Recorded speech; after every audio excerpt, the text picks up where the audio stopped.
Olive oil is great for hair growth because it nourishes the scalp, strengthens hair follicles, and helps prevent breakage. Here's how you can use it effectively. 1. Scalp massage stimulates growth. Warm 2-3 tablespoons of extra virgin olive oil. Apply it to your scalp and massage gently in circular motions for 5 to 10 minutes. Leave it on for at least 30 minutes or overnight for deep conditioning. Wash with a mild shampoo. Repeat 2-3 times a week. 2.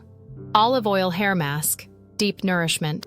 Mix with honey for hydration, egg yolk for protein, aloe vera gel for soothing scalp. Apply, leave for 30 to 60 minutes, then rinse with lukewarm water. 3. Olive oil and essential oils boosts growth. Mix olive oil with a few drops of rosemary oil, stimulates follicles. Peppermint oil improves circulation. Lavender oil reduces hair fall. Massage in and leave for 1 hour before washing. 4. Olive oil as a leave-in conditioner.